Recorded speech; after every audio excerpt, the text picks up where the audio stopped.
Alright, good morning mga kadyani. Sobrang ano pa talaga. Yan, nagluluto ako. So yun mga kadyani, welcome back. At salamat sa mga patuloy na pag-support at pagtangkil sa aking channel. Pasensya na po talaga, hindi mo na ako sasagot sa mga PM ninyo, sa mga humihingi ng advice sa akin sa through messenger. Pasensya na, talaga hindi ko kayo sasagutin. Papahinga po talaga ako. At kailangan ko ng haba-habang pahinga nito dahil sobrang stress yung naabot ko, kaya maaga ako nakakatulog sobra, pati katawan ko talagang cover patig na rin dahil nga trabaho natin sa maghapon, workforce pagdating sa gabi, research tayo para makatulong sa iba mga wala victim, no?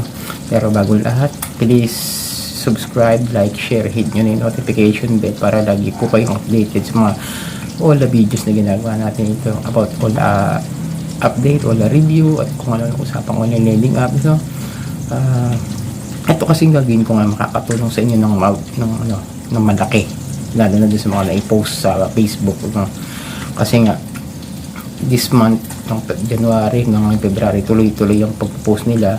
Medyo papakita ko sa inyo sa susunod na video yung iba't ibang uri nila ng mga pag-post, kung ano yung mga iba't ibang ano nila tawag dun, iba-ibang estilo ng kanilang pamamahiya sa social media, lalo na dito sa Facebook.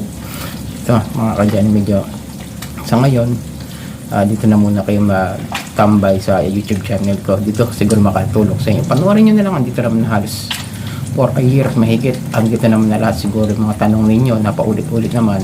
Dito na naman kayo manood at hindi talaga ako sasagot muna sa inyo, pasensya na po, hihingi na po ako ng paumanhin ngayon pa lang. So yun mga kadyanin, dahil nga sa dami ng mga agent ngayon na nagpo-post, mahirap matrace minsan talaga, mahirap matrace, mahirap malaman kung kailan ka na i-post ng mga agent. Totoo yun. Ako talaga nagulat na lang din ako, hindi ko alam kung ano, kasi magamit sila mga dami account. Dati kasi buy and sell sila nagpo-post, pero ngayon hindi na, kumbaga sa dami account na lang sila gumagawa. Then after nun, minsan may nakakita agad kayo, nare-report. Pero ito, maituro ko sa inyo kung paano nyo re-report kung sakaling makita ninyo. Sandali na ipihi tayo na niluluto ko mga kadyan. Kapag masunog. Ayan. Okay.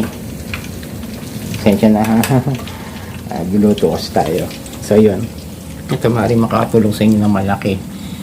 Itong aking papayo sa inyo about this. Kung sakaling makita ninyo na na-post nga kayo, tapos o kaya may mga kaibigan kayo na nakita kayo na na-post nga kayo ng isang agent ng OLA, tapos di nyo alam kung anong gagawin para matanggal yan. Eto, pakita ko sa inyo sa gilid natin. Ayan, example, takpan natin yung victim, pero yung logo ng PNP andyan, ginagamit pa rin nila paminsan-minsan. Ayan, pakita ko sa inyo. Tapos yung caption, ayan, pabasa muna natin sa inyo ano yung sabi ng agent. Takpan natin yung mukha ng agent, yung pangalan na lang para mai-report nyo. Scammer, magnanakaw, o sino man may kilala kay Risas, kay ito, nasabi ko yung pangalan, kay bagay hindi mo apelido. Takpan na natin, sige, takpan na lang natin. Pakibigay alam sa malapit na police station sa Bulacan dahil madami na ho siya biktima dito. Halos 300k na ang ninakaw niya at na-scam sa mga tao, nagpapanggap na tao. Iwasan ho natin maniwala sa babaeng ito, niloloko. Biruin nyo, diba? Gano'n raw? Hindi ko kasi makita, liit yan. Biruin nyo, 300k daw yung kanyang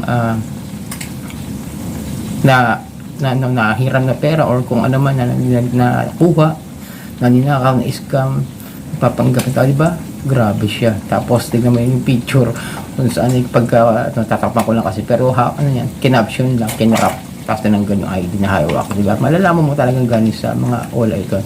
Pero ito, sa kanya magawa sa inyo to, malakita ninyo, pindutin nyo yung yung andyan sa may top, yung tatlong button, diba? Yung tatlong dots na yan, pindutin nyo po yan.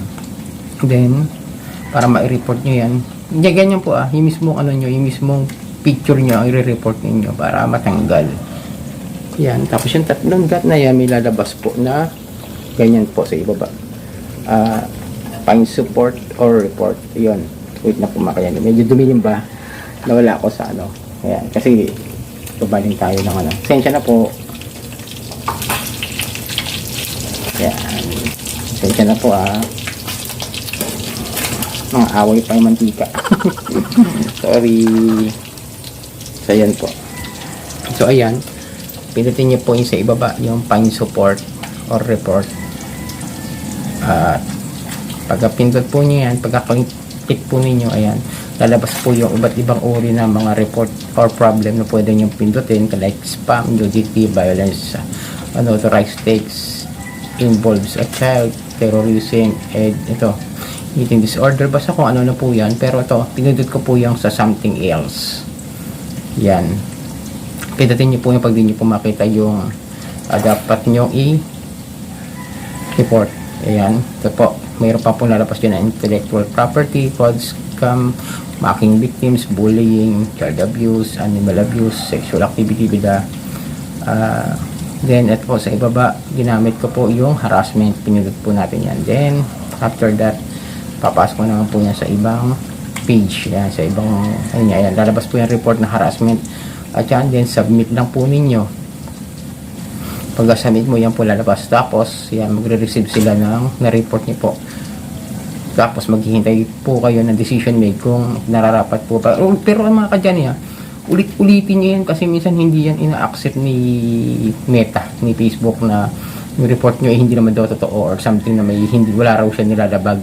Ganyan po yung ano, yung estilo ng Facebook ngayon. Kaya hindi basta-basta na de-delete yung mga post sa atin. Kasi nga, ewan ko ba dito kay Facebook, anong klaseng sistema, may report na tapos ganun pa, ayaw pa rin tanggalin.